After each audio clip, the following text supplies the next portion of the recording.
Can't start off immediately when you go live. That's ridiculous. Who does that? Welcome. um, and then I'm probably gonna get an email, notification from Twitch here in a moment. Or do I have to go to Twitch myself? Oh goodness gracious! Great balls of fire.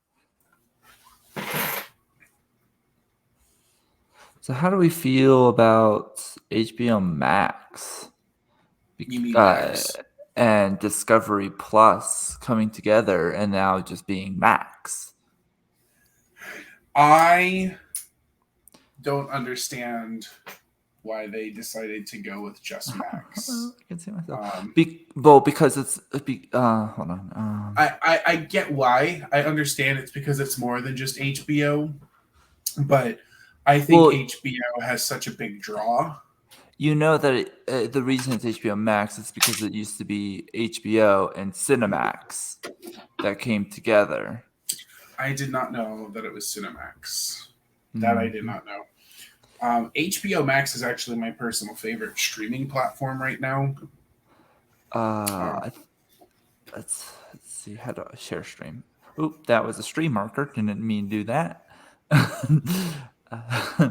All right. Come listen and talk with my brother and I about stuff.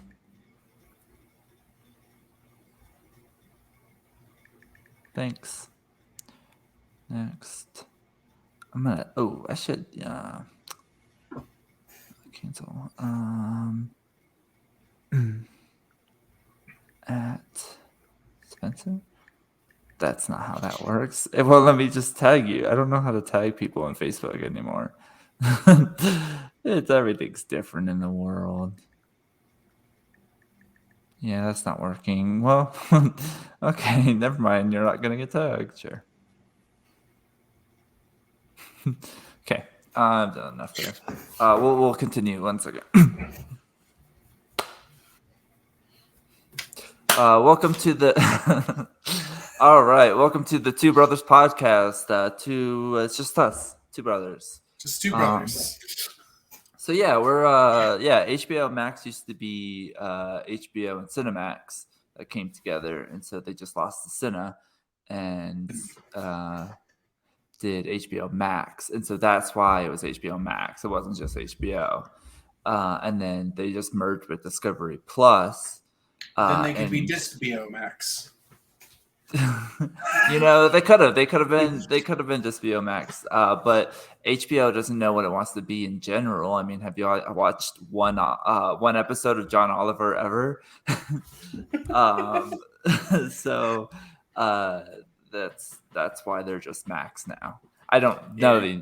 Don't know why they didn't continue it, but it's because of the merger of getting Discovery Plus that they became Max. Yeah.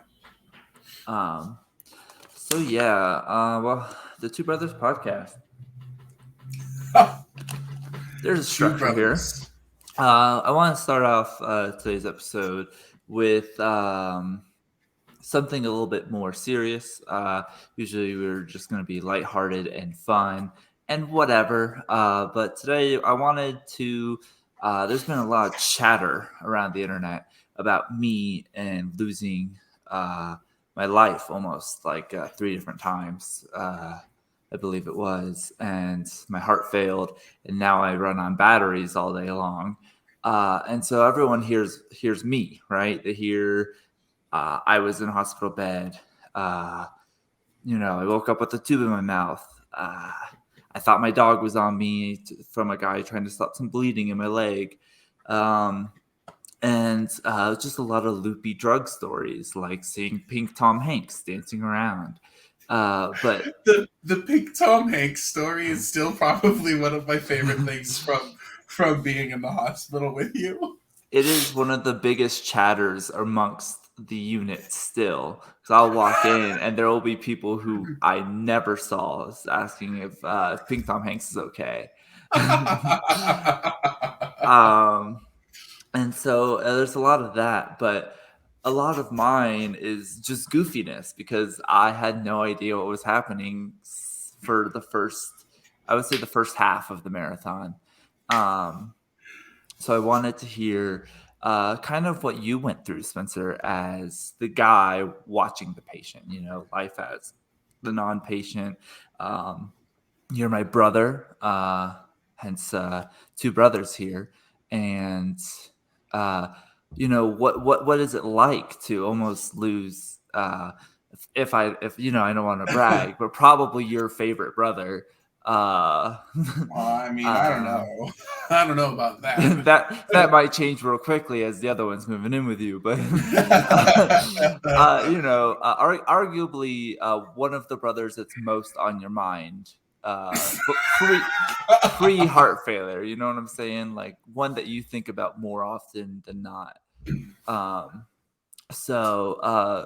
like let's start with like me, let's start at the very beginning because you were the first person to Yeah, know how sick I was when I called you up. I mean, we were playing video games. I'm like, yeah, I'm coughing up blood. yeah. So I think the first thing, if I'm going all the way back to when like it truly came through and through, you had said that you went to the hospital. Um, I think you said that you went to the hospital, and I was like, oh man, you okay? And you were kind of like, yeah, I'm just kind of whatever. And um, the first thing that I think you said that to me or you called me on a Wednesday. Um, and I remember, I remember getting up, and Angela had woken up, and I kind of just said, Logan called me and said that he's in the hospital. He finally went and checked him, and I had known that you were not feeling the greatest at first, so I didn't think too much of it. But the very first thing that came through my mind is, well, what happens if things get worse?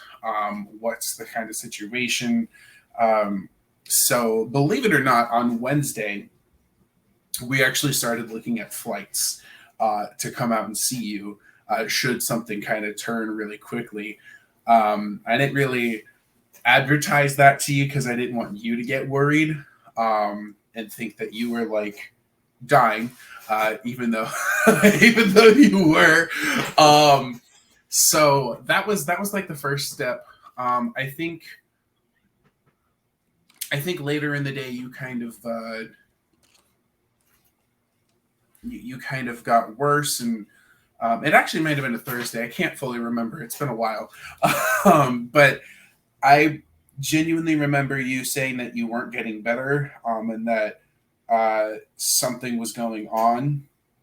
And I got a text from our mother at like 1 a.m. in the morning about you just feeling that you weren't good. And at that point in time, it was kind of go time for me. And I started looking for flights to get out to you. That way I could make sure that you weren't alone. Speaking from my previous experiences when I was hospitalized and I was put into the hospital, it sucked. I did not like being by myself in the hospital. And I didn't want that to kind of fall back on you. I wanted you to have the ability to have somebody there. You had Bear, and I knew that things needed to be taken care of. I know that you had a roommate, and that kind of helped a lot of the situations, but there's only so much that you can rely on a roommate for, and I wanted to make sure that I was there, one, to be with you, two, to make sure that everything was calm for you and be there for anything that might need to come up, and three, just to make sure that like your quote unquote day-to-day life was still being taken care of back at your place. So we started kind of moving that way. And then mom said that she was planning on going out there. And then I let her know that I was already looking at flights. So we kind of connected and we were all able to jump on the same flight together. I remember it was like 6 o'clock in the morning. I had waited until 6 o'clock in the morning to text my manager And I had already kind of preemptively told them that you were in the hospital. And my text was just basically, hey, things aren't going super great. I have to fly out. I'm sorry.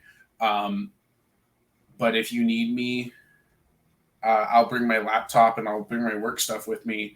But I'm not going to be able to come into the office today. And I do have to fly out there. So I quickly packed.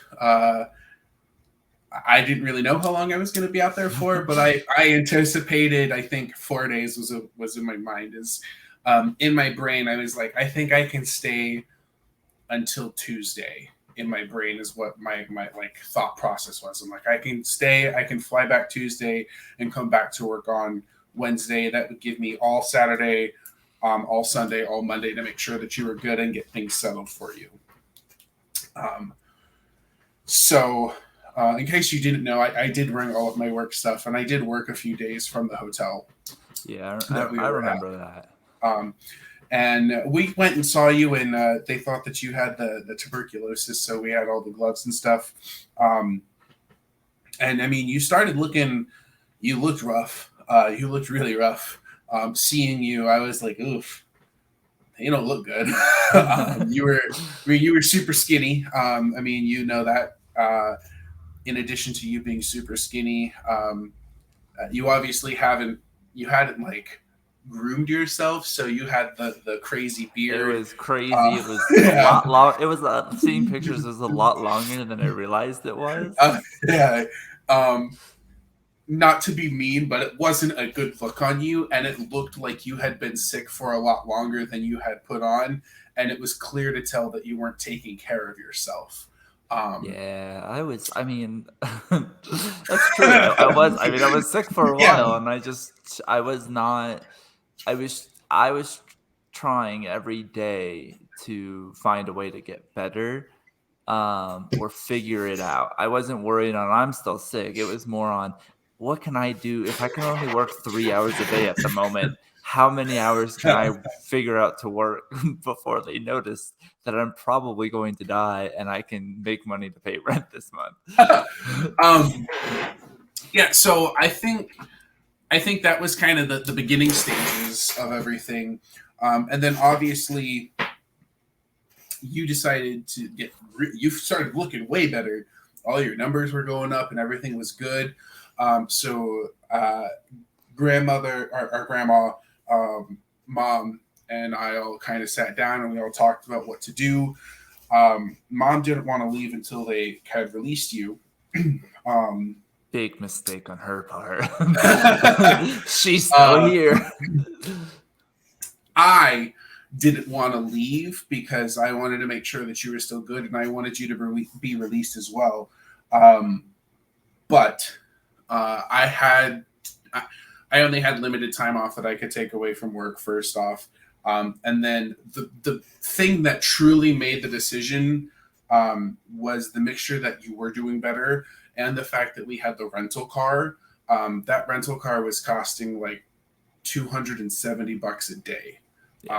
So like every single day that I stayed it was a hefty amount of money that we were still being charged for it. So I think those two together, if the rental car wasn't so expensive, I probably would have stayed, like in all honesty. But that was kind of the driving factor of, okay, let me go ahead and go back and get back to my son. Let's get Logan Taco Bell and go home. Yeah. So that was exactly what I did is I got the Taco Bell and I dropped the quesadilla off for you and we said our goodbyes and then I packed up and we drove from one parking lot to the other parking lot because the hotel that they stayed in or that they were going to stay in afterwards was literally right across the way. Yeah. So we did that and then I got into the rental car. I drove back to the airport. I dropped the rental car off, hopped on the plane, and I flew back to Orlando. Yeah, and what that was like Sunday night, right? that was Tuesday. Yeah. So And then immediately, apparently, my heart went away, and I was airlifted Yeah. to Denver. Um, so I can tell you exactly what happened. Um, and it's going to get real heavy here in just a moment. I actually just relived all this with Andy yesterday because Andy and I were talking about it all. Good. It's So fresh. as I was driving to the airport, you called me. I don't know if you remember that, but you called me and you were like, "Hey, how are you doing?" I mean, you were pretty hazy and out of it when you were talking to me, but that was fine. I'd And we also talked. just shit myself everywhere, if you You remember. did. You did. I wasn't gonna spill that for everybody to hear, but yes, you did. And I don't remember how it popped onto it. But you were talking about Gringos Locos Tacos. Oh yeah, because I mean, probably because Yes. I was eating Taco Bell.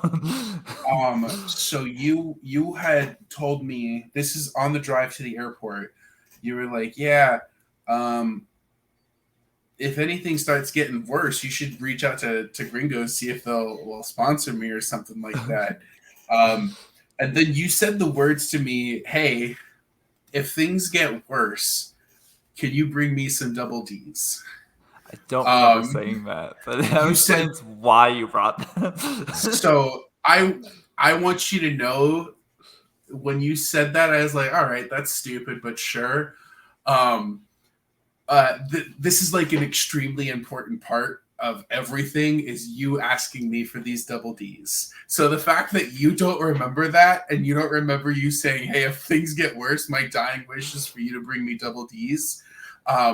That makes the rest of this so much more hilarious as this story is going to unfold. But this is an extremely important part of this conversation is you asking for those. So you you you asked me for those and we ended our conversation and I could tell that you didn't want me to hang up the phone. You really didn't want to be left alone and mom and grandma couldn't come yet because the visitation hours weren't open quite yet. But I had to go through the airport and you were like, okay, well, I love you. So we hung up the phone and I got on the plane and I fly and I land in Tampa. And I get off the phone and I switch my phone off of airplane mode and I just get like a slew of text messages from mom saying, hey, I need you to call me. So I have my little carry-on suitcase and I'm rolling it. And they have like a tram thing that takes you from the terminal to where baggage claim is. And I call her on that and she's like, hey, Logan got really worse. He's going to have to be airlifted. And I'm like, I mean, I fully disassociate completely. I am a grown human being. When people look at me, they are terrified of me because I am a giant. So imagine me with my face in the corner of this tram, trying my hardest not to bawl my eyes out because I mean I was hysterical. So you look like you just murdered a couple people and you're on the run. Pretty much. Yeah, pretty much. I mean, my face was literally in the corner of the tram. So I ended up getting to my car and I had to drive home at that point. And it all like truly came through.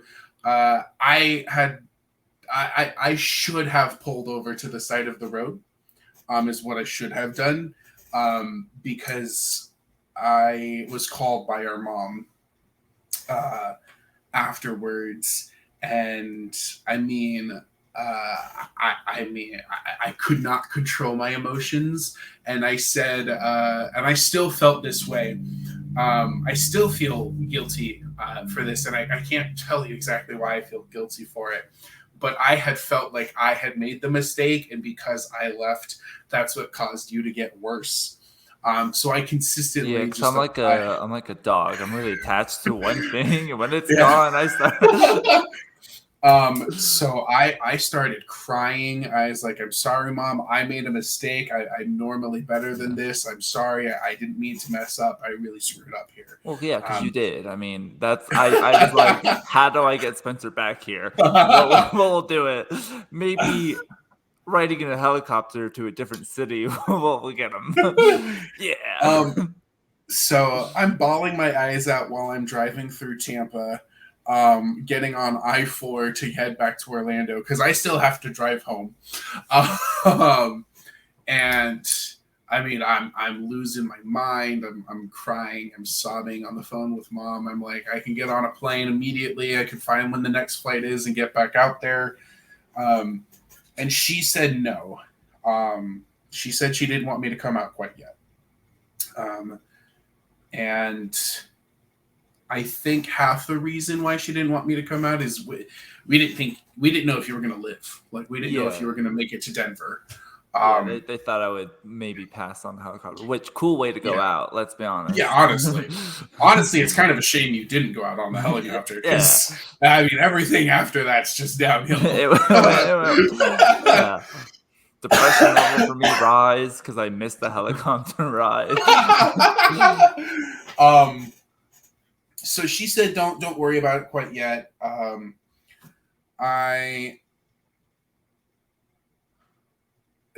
I mean, Ted called me, Angela called me. I just didn't want anybody to call me at that point in time. I was still trying my hardest not to cry and crash while I'm driving. The drive from Tampa to Orlando took 2.5 hours because I just happened to be landing right at the perfect rush hour time as normal. So I got to Orlando. I mean, I was not happy to be here. I was not in a good mood. Andy tried his hardest to be nice and kept his distance as best as he could because he could tell how upset I was. I didn't eat. Yeah, because Andy was still afraid of getting kicked out. He's like, oh, something bad happened in Colorado. Yeah. I'm going to lose where I'm living. I didn't eat anything. I didn't feel like I wanted to eat. I couldn't sleep, but I was exhausted. All of that kind of stuff. I think I finally ended up falling asleep at around 1 a.m. The next morning came and you had safely made it to Denver. And Mom called me. We had a few text conversations. And I told her that if she needed me to come out, I'd come out. If she didn't want me to come out, I would stay. I wanted to respect her kind of wishes even more so. They were just rooming wise, financially, everything was very tough to decide what to do. Yeah. But you had kind of woken up, I think. And it was when you had the thing down your throat. And you were kind of freaking out about that. And I think that hurt Mom a little more than she was ready for. So I think that was kind of the thing that allowed her to let me come back. We decided that we were going to drive. And the reason that we wanted to drive was because your car hadn't really been driven that much. Your car is pretty small as well for someone of my size. And we just thought it would be easier to have that mode of transportation to go. So she called me at 5 o'clock, 4:30, somewhere around there on Thursday is where we're at. Wednesday is where we're at. Wednesday. I still had not gone to work. I actually called my manager and left her a voicemail because she didn't answer. And I was like, hey, I just landed in Tampa, but Logan's being airlifted. So I'm definitely not coming in tomorrow. I'm sorry to do that to you, but I'm not going to be in a mentally good place to do my job tomorrow either. Shout out One to my person, manager. one person comes into interview as a lifeguard, and you're like, my brother was that. Get out of here. As a total side note and tangent, super, super grateful for my management team and like all of my bosses. No one ever once was upset for me for doing anything. They were all super supportive for everything all the way through. And they looked into a lot of different options for me while I was out there with you to see what I could do as far as still getting paid or using benefit time or not using benefit time. I ended up having to use pretty much almost all of my vacation, other than what I had planned for the trip that I just took. But, that's what it is. So she had called and said, hey, I think I need you to come out here. At that point in time, it wasn't necessarily certain that you were going to make it either. So 4:30, she calls to tell me that. I immediately start packing, and Angela starts packing. We throw everything into my car, and we get into the car, and we drive to downtown Orlando, and we buy Gringos Locos Tacos because you told me that your dying wish was to get Double D tacos. So we went. And we got dinner from Gringos as well before we left. And we grabbed the food. We went to the car. We had brought the Tupperware so that we could put yours in that so that it would last. We open up yours, and we explicitly said just onions because that's what you asked for. You didn't want the lettuce, you didn't want the tomatoes, and you didn't want the sour cream. And they put everything on them, and I literally started crying, and I was like, I don't know what to do right now. I'm losing my mind, and I can't go in there because I will scream at them. So Angela walked in there with the old Double D's, and she's like, hey, we really only need onions on these. And they're like, sorry, we can remake them for you. And she's like, yeah. And then she told them that you were dying in the hospital and that these were literally for you. And they went, oh my God. And so they let her keep the other Double D's, and we ate the ones That's with good. everything on the way. So we ended up hitting the road. We actually got on the road at like 5:30, 6 o'clock. And my only goal was Logan said that he wants Double D's before he dies, so I have to get them to Logan before he dies. And that's what kept me going for my entire drive. At multiple times during the drive, I started getting sad, and I would this is literally what I would do is I would punch my arm right here consistently to stop myself from crying because I didn't have the ability to cry because I needed to drive to get going. This is dangerous. I sped very fast in Florida. I continued to speed into Georgia, and we crossed the Florida-Georgia border. We don't even make it 7 miles into the state, and I get pulled over. That's when you released the cry, right? So I didn't cry. He did pull us over. He came up and I had everything ready as I normally do in traffic stops. I'm just super like, hey, whatever. It's what it is, kind of a thing. And he asked what we were doing, and I was like, in all honesty, I had Waze up as well. And it was like destination. You would arrive at your place in like 2 days on the Waze screen. And it's like, you can see here, my brother's dying in Colorado right now, so we're driving out there to try to make it to him before he dies. And that's literally what I said to the cop. And he goes, oh, you doing okay? And I'm like, I'm doing as good as I can right now. I'm good for whatever. I'm aware of what happened, so you can just do what you need to do so that I can get back on the road. I said it pretty much just like that. It's like, as soon as you're done, I'm going to start driving again and try to get to Colorado as soon as I can. It turns out my registration had expired. I didn't know that on my car. So he wrote me a ticket for driving with expired registration. That's so much But cheaper than a speeding ticket. he gave me a warning for the speeding ticket. So it was nice of him to do that. So we went back onto the road, and I started getting tired. Around 12 o'clock, I started getting tired. But I kept going, and we kept looking at different like hotels or motels to stay at as the drive goes. And I've got people like trying to text me and call me as I'm driving, and I'm like, stop trying to talk to me. I don't want to talk. I understand what that's like. Yeah. I think we ended up in Chattanooga, Tennessee at around 1 or 2 in the morning. It's between 1 a.m. and 3 a.m. It's all a blur.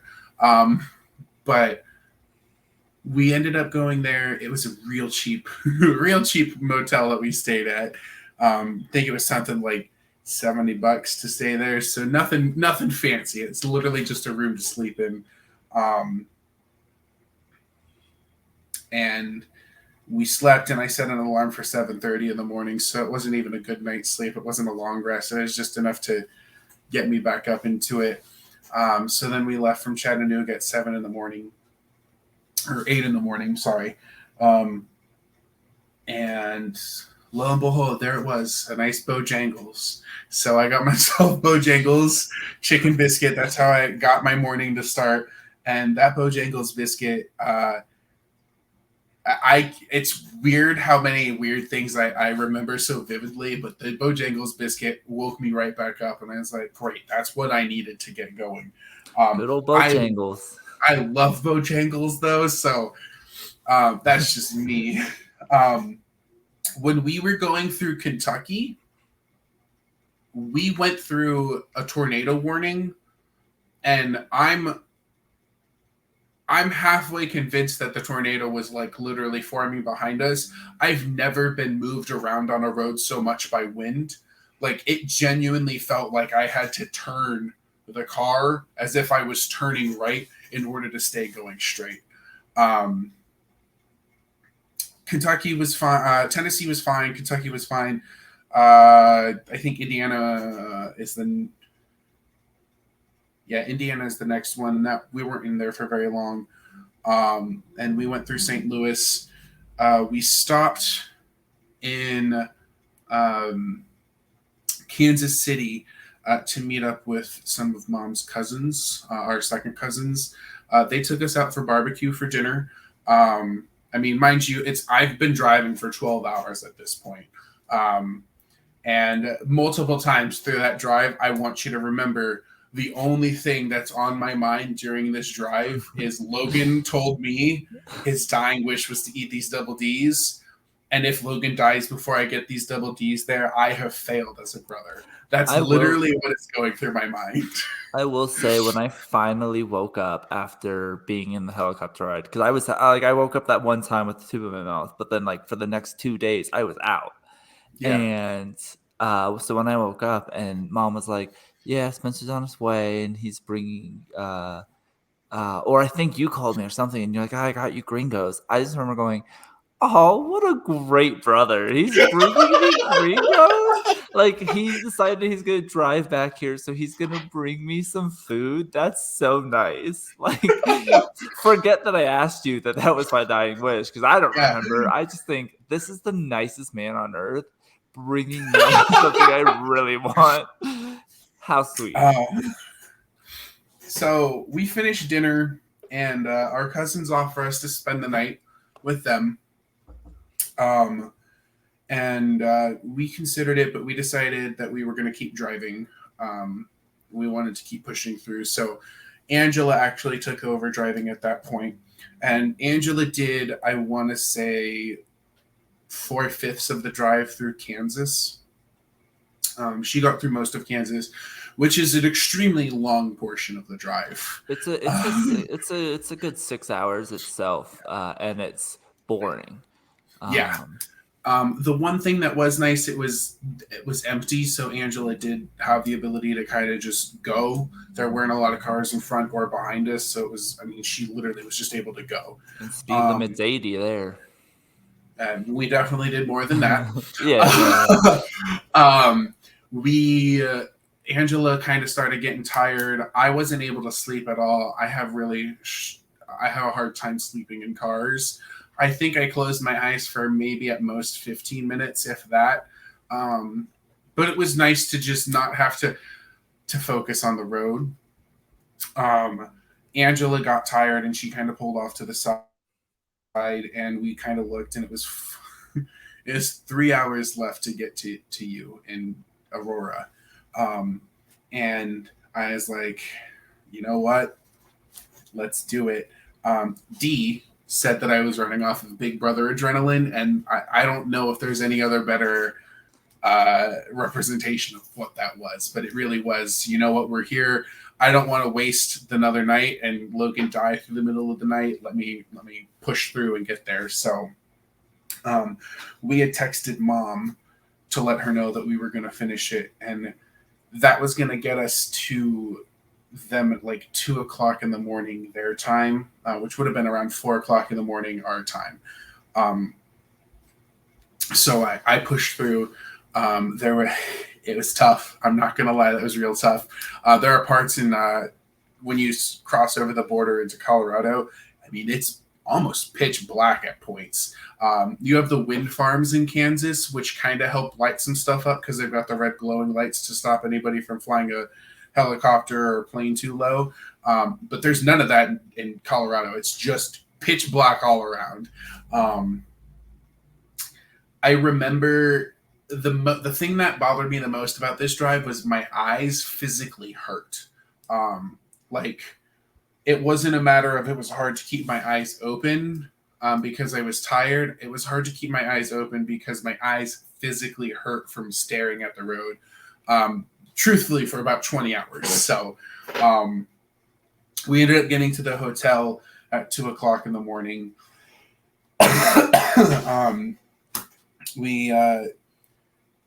I don't even think we brought any bags in. I think we left everything in the car.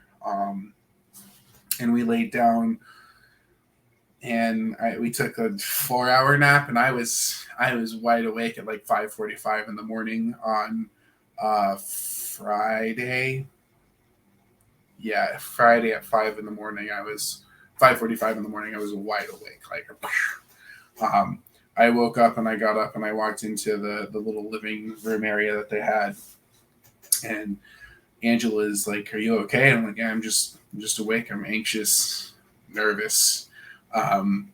So then we were able to come into the room, and you were still alive, and I was able to hand you the double D's, and I'm sure they didn't taste anywhere near as good as they should have because they were 2-day-old double D's. Dude, I will let you know, because I remember I ate them cold. They were like, "You want to heat them up?" I was like, "Nah, just give it to me now." And at that point, I wasn't eating like anything at all. I didn't have an appetite. There was just nothing. But I remember I just need to. So I was like, "This is the sweetest thing." I took one bite, and I was full immediately. But I was also like, "Are these double D's?" Yeah. I was like, "I don't know what these are, but I think they are." And then I remember I started dying again. Yeah.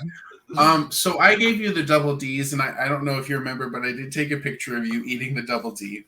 Yes. And then I left the room because I started bawling my eyes out again. Because you did it. You completed your goal. That is truly what it was. I did what you asked. I didn't feel like I was going to fail as a brother anymore at that point. I could die and you'd be okay. I'll be fine. I mean, that wasn't necessarily the case, but again, the double D thing was such a heavy thing over me, and it really was the thing that pushed me through the whole thing. Angela will tell you if you ever ask her, and I'm very excited to go and tell her that you don't even remember saying that to me, because that, oh man, that's just really frustrating, but also extremely funny all at the same time. I was like that side quest in the video game that's like really hard to complete, and then you left for 100%, so it's all your focus. I was the Riddler trophies. So we now have me back there for the second time. And my goal, this is going to sound weird, but my goal was to be the Rock for Mom. Yeah. Because Mom was trying to be the Rock for you. So I don't know if you are fully aware of all of it, but I tried my hardest to never cry in front of you and never to show any like sad emotion in front of you, which was not an easy thing to do. And I'll get to you to the hardest point, but we're not quite there yet. And my goal was to be there for Mom whatever she needed from me, because. My goal was to be the Rock for everybody. I still had no idea how bad I looked or what the situation was. You were closer to being a potato for everybody. You were pretty incapacitated for most of it. I was like, I'm going to show how strong I am through all of this. Yeah. Everything's fine. No one needs to be sad. Meanwhile, I had no idea that it almost died like 12 times. So here we are, and doctors keep coming in and out and in and out and in and out, and it's like, oh my goodness. Yeah, it sucked. And you did this thing where you started to feel a lot better. Whenever you started getting really pissy, we knew that you started feeling better because when you were like dying, you're like, you could punch me in the face and I don't care right now. But when you started feeling better, you were like, I hit my call button 0.3 seconds ago, and the nurse isn't in the room, and what the hell? Well, I mean, it was very frustrating having to pee every 5 seconds, and I wasn't allowed to even move in the bed without someone turning off the alarm. So I mean, every time you got cranky and stuff, it was a relief for us a little bit because we knew that you were feeling better. So you started doing that, and we were like, great, Logan's starting to feel better. And then, I mean,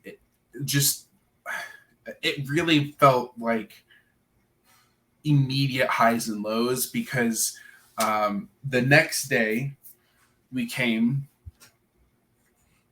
they were like, yeah, your numbers are terrible. You started crashing. And that was when they decided to put the Impella in you. So they moved real quick, and they were asking to sign the release forms, everything, and all that really quick. And the main lady doctor pulled Mom to the side, and Mom was like, what's going on? And she told her that if there was anybody important to come and notify, that you should probably tell them now, because they didn't think you were going to make it past the surgery of getting the Impella. They thought you were going to die just by going under the amnesia that knocked you out. So that sucked. We all walked out into the waiting room, pretty much expecting you to, we expected to be told within the next hour that you died during surgery. Sounds fun. I mean, it was... You were Ash, Misty, and Brock waiting to hear what happened to Pikachu or Pretty Charmander, whichever one they were in the hospital for. I think it was the Charmander episode. But you're thinking of the Charmander episode from when it was raining and the best episode, because right after was Squirtle Squad. It was a good VHS to have both of those. It was. So you didn't die. You obviously came back with the Impella. and things went good. And it went back and forth again, where things went great and the numbers were looking good on that day, and then the next day they started dropping again, and uh, they they said that the LVAD was probably the option that they had to go with at that point, because they didn't think that you were going to survive getting the new heart. That plus they didn't know what the infection was in your lung. That turned out to be nothing. Yeah. That's my favorite bit. That's the favorite bit of the hospital. They just committed to tuberculosis every time. Yeah. There was like, oh, we don't know what's happening anymore. Let's just go back to tuberculosis, even though we cleared it. So that was pretty much the breaking point for Mom at that point, and she had to walk out because she didn't want to break down in front of you. So I stayed with you. I walked back in while they were talking outside. I actually stayed outside. I don't know if you remember this. They had like your briefing outside your room, and you were just in the room. And I sat outside with them while they gave the briefing, and then Mom started to kind of go. So she went to the side, and I came back in the room to be with you. And this was the hardest thing. This moment right now was probably the hardest moment out of everything. So before this happened, when we were in the waiting room talking, even more so before I even left the first time, I had conversations with Dad, Jackie, Aunt Bob, Angela. I think Mom was part of it, of what do we do if Logan dies? Like, what does Logan want to happen if you die? And none of us really knew, because it wasn't anything that was on our minds. So that was weighing on me, and I knew that I probably had to be the one to get that answer from you. So I walk back in after that meeting, and I sit down at the foot of your bed, and you still didn't know that you almost died twice at this point. And you straight up asked me, hey, so like, am I gonna die? Just like that. Yeah. And I remember that. You were like, do you want the truth? So coming from the big brother standpoint, I get asked that question, and my brain, I'm like, I don't know what to say here. I don't know what the answer I should give is. So I asked you, I literally go, do you want the truth, or do you want, like, what do you want from me right now? And you were like, I want the truth. And I was like, well, we had thought you were going to die multiple times at this point already. And you were like, what? No. Yeah. Did not set in for a long time.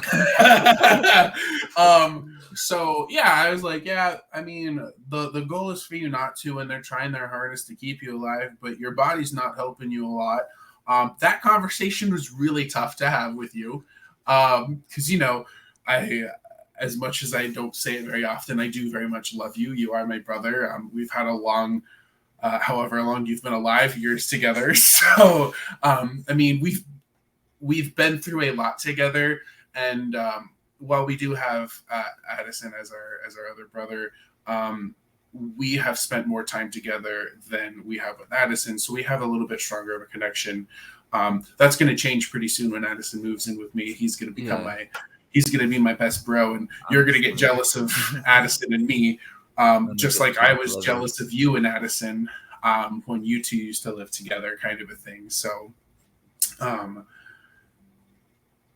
it was tough to do that. I had that big brother feel like I'm supposed to protect you through everything, and I can't help protect you through this kind of an ordeal. So we started talking about that, and I was like, so like, what do you want to do if you die? Like, if for real, like if you die here, what do you want to do? And you were like, I think cremation, I think is what you said. I can't remember. I I've don't already. remember this part of the conversation at all. I remember Yeah. it going no, and then I guess I blacked out. Yeah. You like, yeah, I think cremation's probably good. And I'm like, do you want anything to happen at your like ceremony or whatever? Um, so yeah, we kind of had that conversation. And I was ready to. Did I say anything cool? Because I want something cool to happen. I gotta get that shit straight next time. No, you didn't ask for anything cool. What you really wanted to know is what everybody would do to memorialize you. Yeah, I do. I do remember that. I wanted to know what everyone would do. Yeah, you did ask that. Um, so um, we had that conversation, and that sucked. I remember going. I remember that day ending, and I remember going into the hotel room, finally being away from grandma and mom, and I just, oof, I mean, I cried, I bawled, I let it all out. That was probably the hardest day for me, aside from flying back to Florida. Flying back to Florida was the worst. There's nothing that's worse than that. Um, Unless you would have died. If you actually would have died, that probably would have trumped it. But just um, by this just by that much. But yeah, that was the second hardest day. Is when you asked me if you were going to die, and having to be honest to tell you, hey, yeah, you probably almost died like 3 times at this point, which you were clueless to. You had no idea because you were messed up in the brain from both the drugs and the sickness all at the same time, being knocked out and brought back to so many times. And I still want it to be The Rock. So like like just pushing it off, like that's not true. Like no, you don't have to worry about that happening. But like it did. It already happened, and I'm like, no, it's not gonna happen, bro. Like Yeah. don't worry about being told that it ain't gonna happen. And you're like, no, it literally was already happened. It's already been done. Um, side note, tacos in Colorado are delicious. FYI, I think we had tacos 3 nights out of the times that we were there. Colorado's got some good tacos. I But found a place after, right near the hospital with the best burrito tacos. I Oh love yeah, those. absolutely delicious. Uh, have you gone back to Torchy's? I have never been to Torchy's. Oh man, I can't believe you and mom haven't gone there every time you go back to Colorado Springs. Yeah, no, because she always wants to like, oh, try something new, and I have all these places that I know that are good, so I like try and take her there. Um, so yeah, we've not made our way back to getting Torchies, even though I'm Uh, like, do you want Torchies? And she's like, no. We also go out with Anna and her daughter a lot, and yeah, her daughter loves IHOP. I love um, IHOP too, so I get it. yeah, so like usually we ask her what she wants. Um, Coming to the end of it all, you committed to doing the LVAD thing, um, and we went and took care of the stuff we went and got your car and got your windshield fixed and all that stuff and brought the car from Colorado Springs out and everything. Um, that day was refreshing. You didn't have anything that was going on that day. You were kind of in the middle ground trying to figure out if they had to pull the trigger on the LVAD or not. You had already signed the paperwork for the LVAD, and they were just the surgery wasn't going to take place until whatever day you got it. Yeah. So we drove out there and we did the Garden of the Gods, which was just, it was necessary. That's where I got the little Logan, the LL. And that's when I took the photos of that so that I could try to cheer mom and grandma up. And then when we came back, you were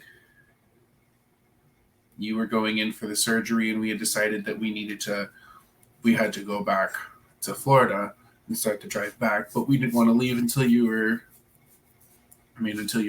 out of surgery. So the surgery finished faster than we thought it was going to, which was nice. So we were able to go and say goodbye to you, and then we did the long drive back, taking Bear with us this time because We're fostering there at the moment. So um, yeah, that was kind of the majority of it. It was a wild ride of emotions. I probably still haven't processed all of them correctly, still to this day. Oh, same Um, here. I coming back to work was almost coming back to work was really really stressful too, because everybody just kept asking about you and what your situation was, which means every single time I had to relive everything that went through. And it was in a weird place, because you had flipped so many times, um, that like you were alive, you had the LVAD, the turbo up in there, uh, in your heart the whole time. And I'm happy that you're still alive, and I'm happy that the LVAD has worked out so well. But I didn't have faith in the LVAD. I was still like at any moment ready to hear that you had turned again and that you were gonna die again. Um, because it literally was that fast every single time. So for the first 2 weeks, people kept asking how you were, what you were doing, how the recovery was, and I'm like, I mean, everything's going as good as I can, but who knows what's going to happen with him. Which sounds really morbid and really sad, but I mean, it's just the truth of the matter is that's what it was. Um, People, when you can tell that people know that you look terrible. Yeah, um I've I learned what that is. yeah, I I don't remember what I looked like during that time. All I know is that I kept asking Angela if I really looked as bad as I thought I did. And I think she was being nicer to me than I than she should have been, because I mean I didn't have a natural sleep schedule. I wasn't eating correctly. I wasn't hungry whenever. Um, Angela kept buying me drinks and forcing me to drink liquids, and thank goodness she did, because I probably would have gotten even more dehydrated than I was. But I really was living off of the few bites that I got from breakfast at the hotel, and then dinners, pretty much, because we were in the room with you, and so many times they were like, yeah, the doctor's going to come in the next 20 minutes, and then 3 hours later, yeah, the doctor's going to come in the next 20 minutes. So we never left to go get lunch because we wanted to be there with you. um, that that was frustrating, because I do remember getting hungry at points, and we're just like, we can't do anything. We couldn't bring food into the room with you and eat it in the room with you either. So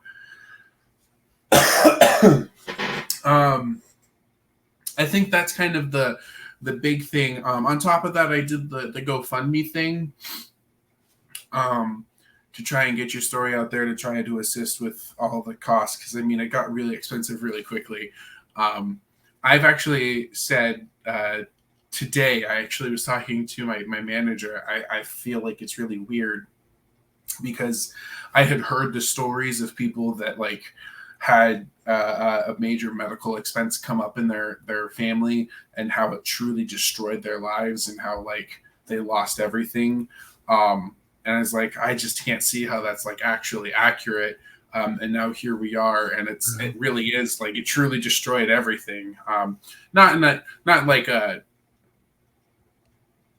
uprooted everything, and everything has changed so much in such a short period of time, all because um, you had a medical condition, and like it's just tough to find the finances to do everything and to support through it all. And there are people that say that there are companies that say that they'll do everything they can to help you, but at the end of the day, that's not necessarily true, kind of Yeah. stuff. So yeah. Yeah. And Gringos never texted, emailed you back. No, So, Gringos did never respond to me. so fuck Gringos. We hate you now. Unless you do want to sponsor us, then we won't hate you. Um, but I will be saying, for the first time in I think my life, when I go back to Florida on June 10th, I don't know if I'm gonna eat at Gringos. I might. I But figured. I think you're gonna be like, you didn't support me when I was dying, but I need that. I need yeah. another double D. I might give them a stern talking to when I go in there, but I'll still order the double D's. You're gonna talk Uh, to the cashier that has nothing to do with anything, and he's like, I don't even know what you're talking about. Listen, I was dying. You screwed up my tacos. And I like, look at this. I have a wire coming out of me now. It would have been a heart had you not screwed up. I would have had a Okay. heart coming out of me. They're gonna pull out their personal wallet and pay for them instead of just like Oh, comping them. I'm sorry. Oh yeah. So in your mind, what do you think is harder, being the patient that's going to die or the family member standing over them? um,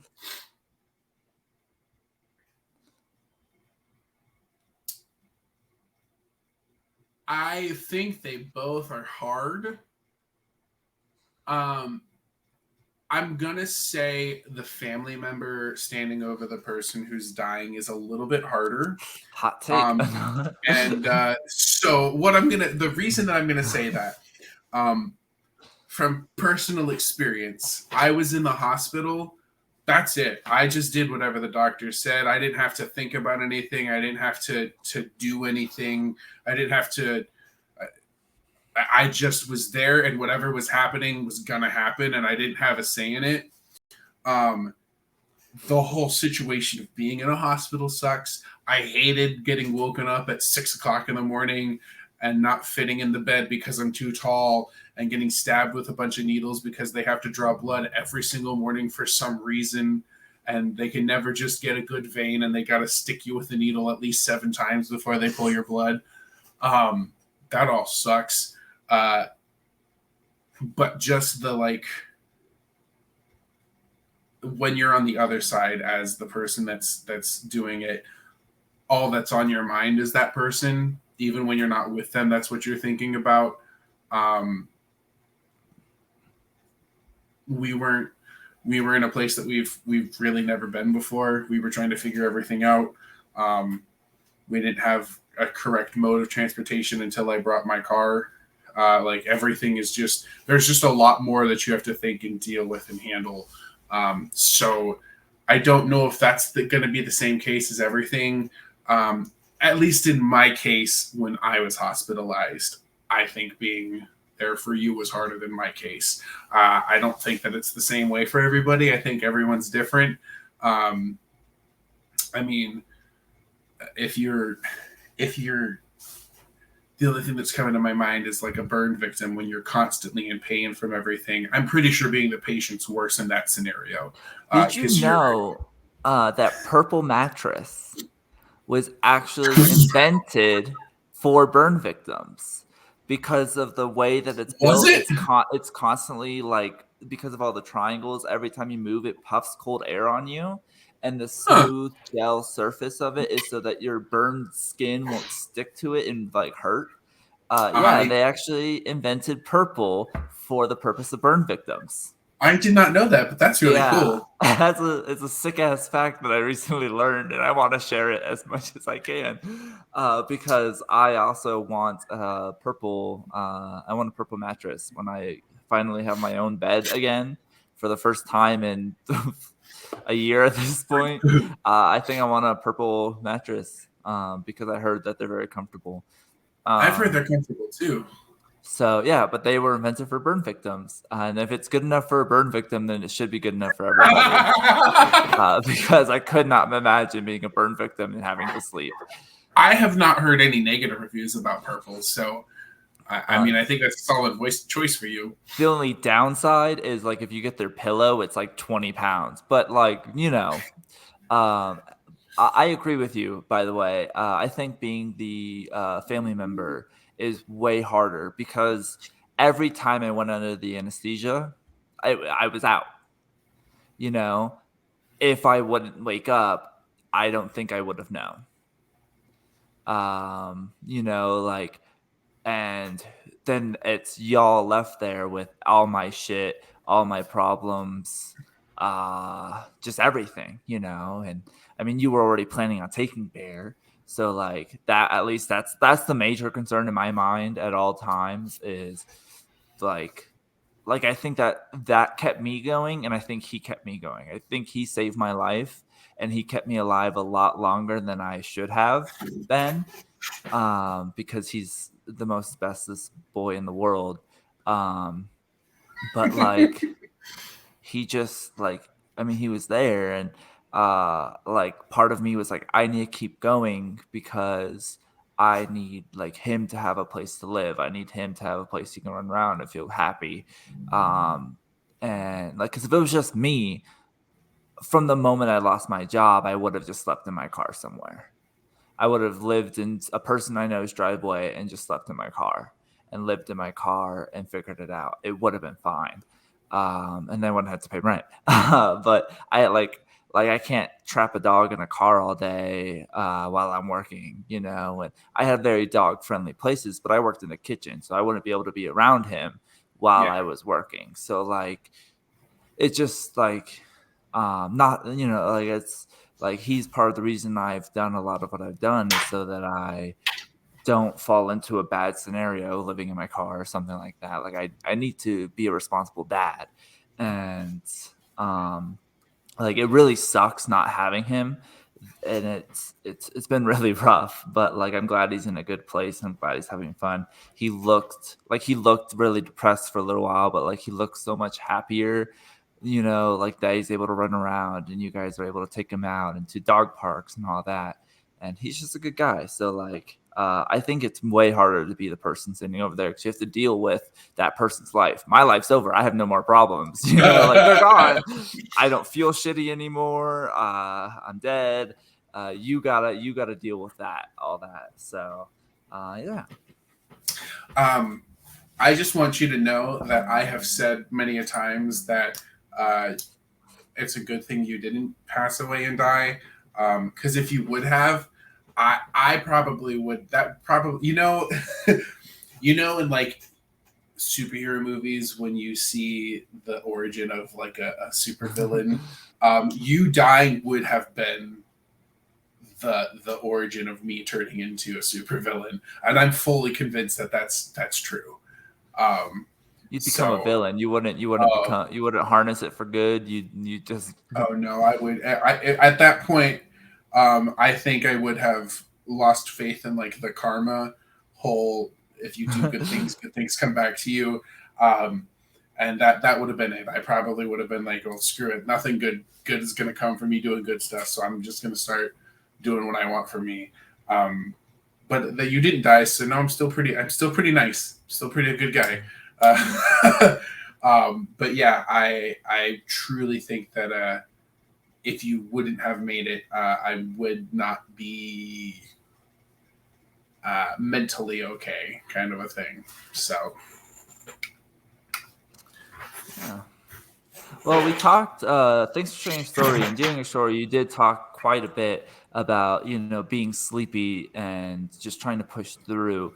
And what a great thing that our snack review today is the new summer edition of Red Bull Juneberry. I'm told that you have one of these on hand, Spencer.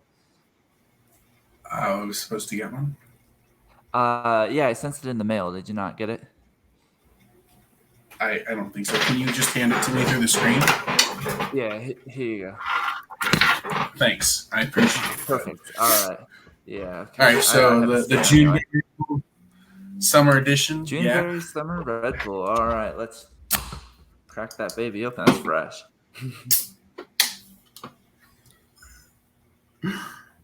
All right. Cheers. Oh, it smells really sweet.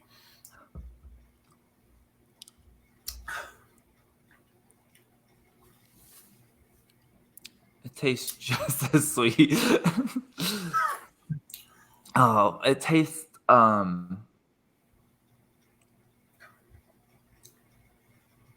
Does yours taste super carbonated? Because mine doesn't taste as carbonated as most of them.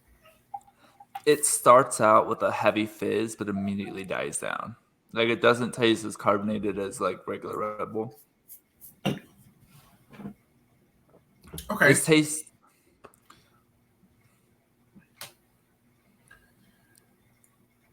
So I'm Is going it to the start this blue off by icy saying pops? I was going to say I've never had a Juneberry before, but this tastes like the flavor blue, like the blue raspberry flavor. That's Yeah. exactly what this tastes like to me. Um, Oh, I know I exactly what it tastes like. You ever have the juicy drop pops? yes, It yes, it tastes does like the taste like a blue juice. sour one from the blue one. Yeah, yeah, it does. Like if you Yeah, just straight dropped it into you. it's weird because That's a it's sweet. childhood core memory. It's sweet and it does have that tartness to it. Um, it's not bad. It's definitely not my favorite, Mm-hmm. but I would put this above the blueberry Red Bull.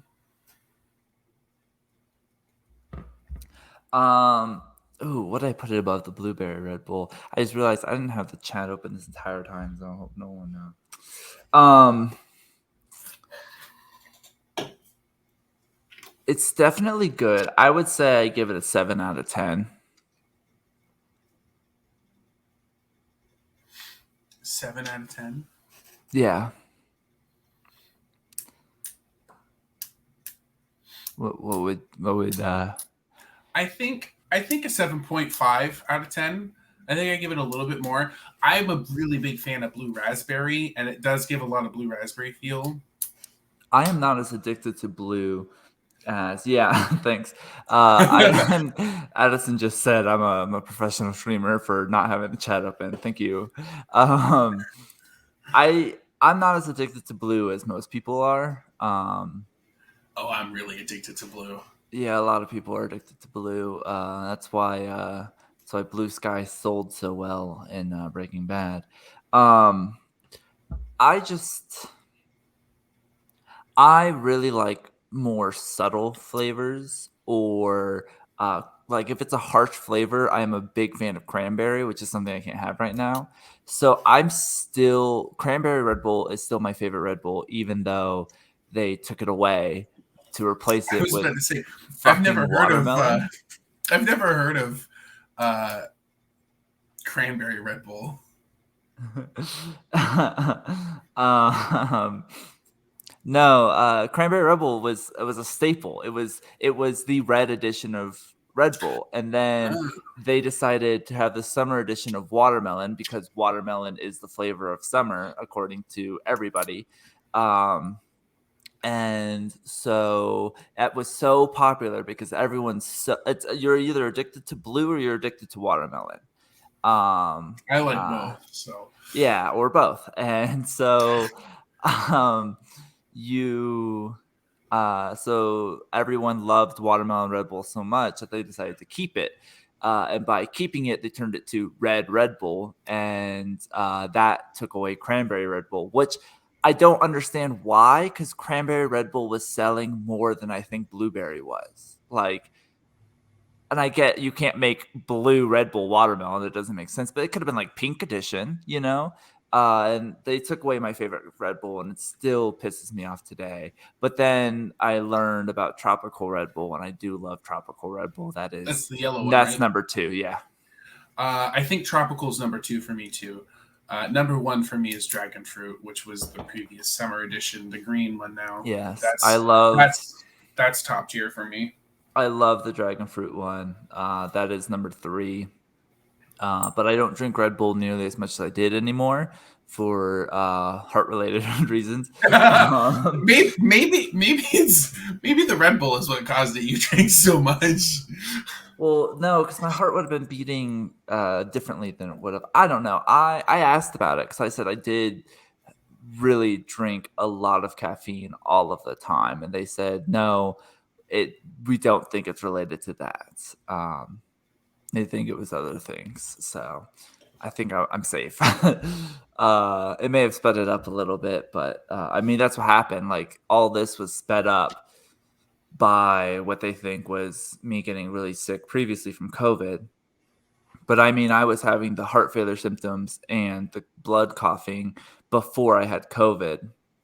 So getting COVID, I think, just sped it up maybe a couple months. I think this would have inevitably happened very quickly anyway. Um, so, and I mean, we would have caught this hella sooner had I not mixed up panic attacks and heart failure, which you'd be surprised or how close they feel. So yeah, that was our food review of today. It was summer edition of Red Bull. 7 out of 10, 7.5 out of 10, so 7.25 on out of 10 on the Red Bull scale. Here on Two Brothers, we do like to have a good old debate here every once in a while. So I would like to debate with you today, Spencer. First off, about the Fantastic Beasts movies. Do you think they're good, or do you think they're absolute dog shit garbage? I think the first Fantastic Beasts movie was a solid movie. I think the second movie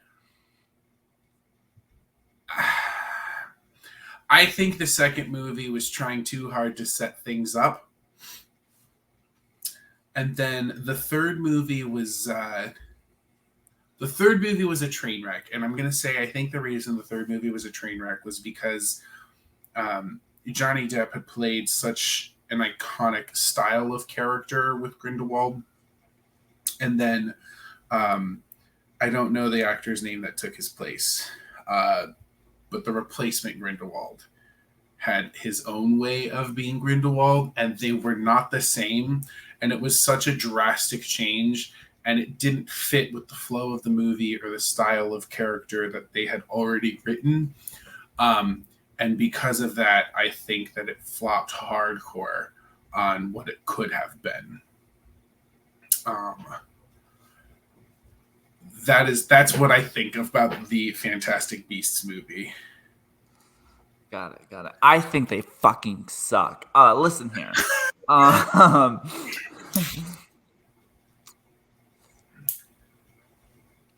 The first one was so boring, I fell asleep during it. I know enough of what happened and what the story is based on how much other people have talked about it to know everything that happened. But I fell asleep. It was boring. But I made the mistake on a rainy day a couple days ago to watch the second one. I said, you know what? I got to finish these out because people talk about it. So I started watching the second one. And basically, because I didn't really realize that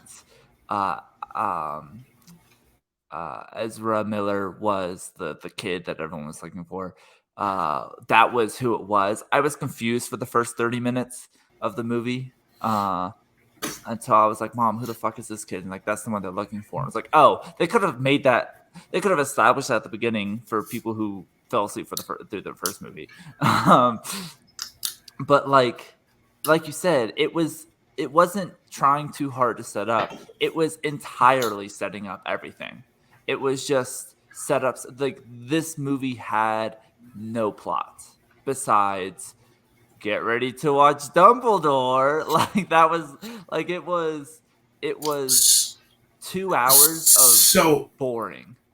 I'm going to have to disagree with you because I think the ending scene of that movie where Grindelwald calls everybody together is such a great setup of, hey, look, Grindelwald himself has said that he's done terrible things and that he's not a good person, but he's doing it for the right reasons, which shows that he knows that he's not a great person, but he's still doing it for what he believes is right. Yeah, and the idea, sure. Voldemort's closer to Hitler than Grindelwald, but well, no. No, he is. Voldemort wants to wipe out all of Muggles because he just wanted to have an open gay relationship, and no one was accepting it. He wanted to kill all Muggles. He started this whole thing just so he can be a openly gay man. So that's not true. He hates Muggles. That's not AKA, true. He's a German guy who hates Jews. Hitler. So Because where do the Voldemort is Ron DeSantis. Voldemort is Ron DeSantis. I always thought that Mike Pence looked like Voldemort for real. So Grindelwald did not hate Muggles. He did what he did because he didn't think that they should hide their powers. He said it openly. He said we should get rid of. He said it out loud in that movie that he does not like Muggles. I guarantee you. No, and everyone else hated Muggles, and he was okay with everyone else hating Muggles, and that Voldemort is the one that wanted to exterminate all of the. He was just continuing Grindelwald's work. No, Grindelwald wanted to show that they didn't need to hide their powers from the Muggles. Voldemort wanted to eradicate anything that wasn't pure-blooded as a wizard. Well, regardless, it sucked. And then I was like, well, now I have to I can't stop at the second one. I have to finish it, maybe because that one's set up for this next movie. So I watched Dumbledore, and it's just the only parts of those movies I liked are Newt Scamander doing his magic, because it's pretty fucking cool. He's like Batman. He did Batman magic. Like, when he's tracing the circus and he puts out and he goes whoosh, and then you can watch the scene that happened. That's what Batman does in the video games. He's able to recreate the scene, which is sick. Newt Scamander magic is pretty cool. Oh, and also they opened Dumbledore with Bambi. They kill the deer thingy in front of the child.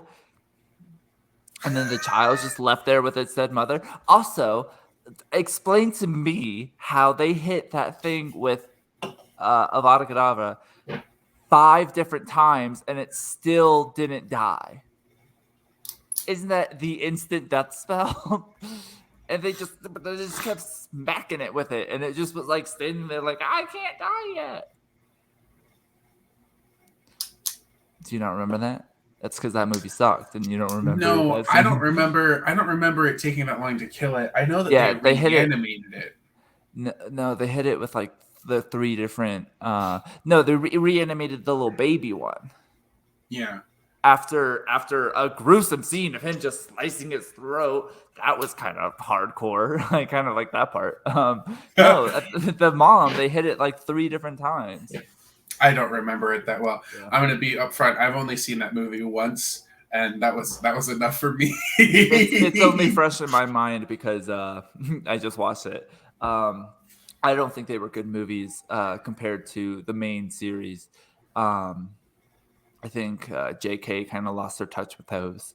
I think they should have just focused on a new character. They were trying to push it more back into, all these movies are just setting up Dumbledore's backstory. We don't need that.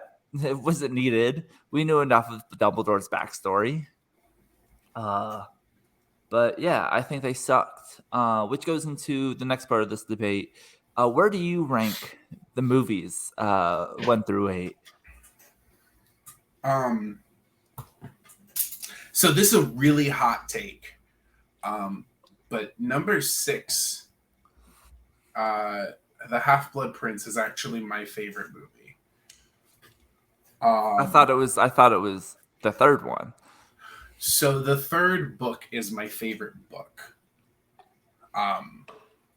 Prisoner of Azkaban is my favorite book, but Half-Blood Prince is my favorite movie. I think for me it's 6.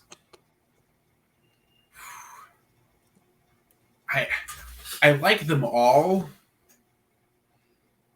I think it's 6, 2, 3, 4, 1, 7, 8, 5.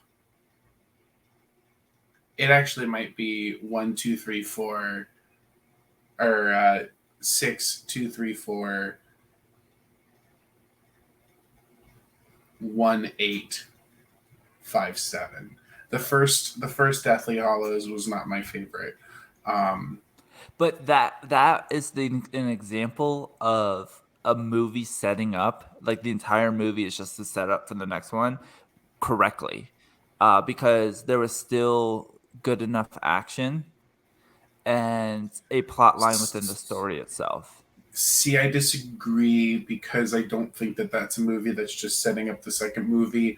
They're adaptations from the book. It's different because it followed relatively well enough what Yeah. happened in the books.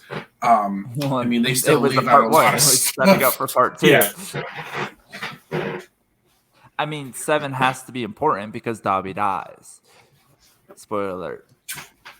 Wow. Hit him with that spoilers.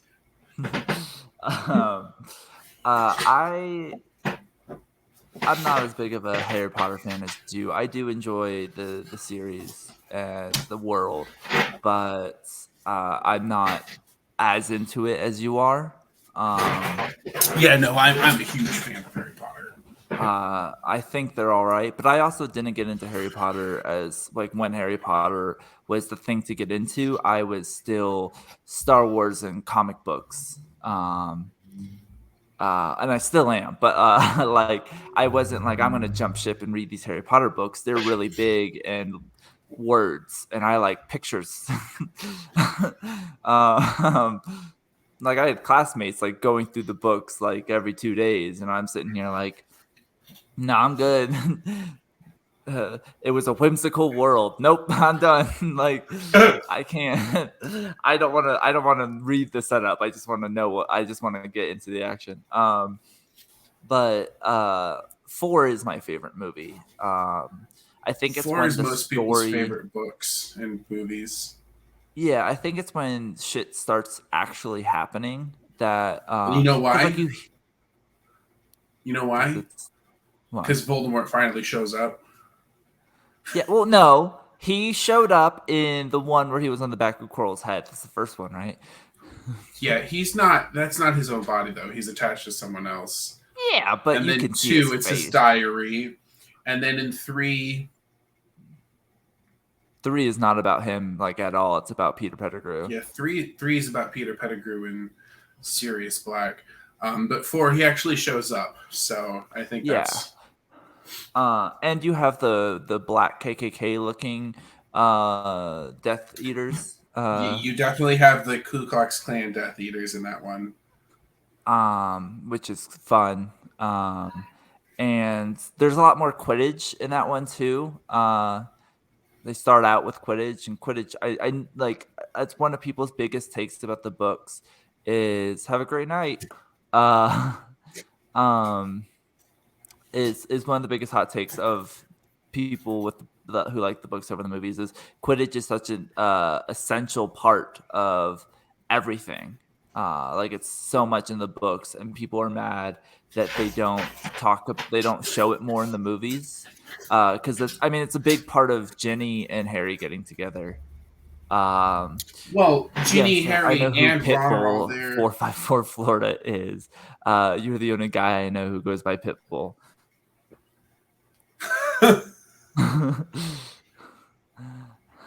Have a good night, Ray.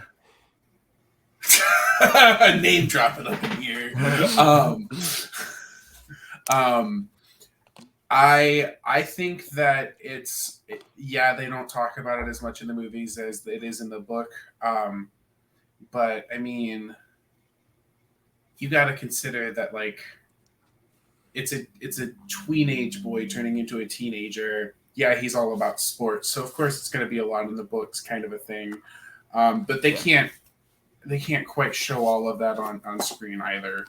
No, I know, and that's fair. I like when they show Quidditch sometimes because it's fun.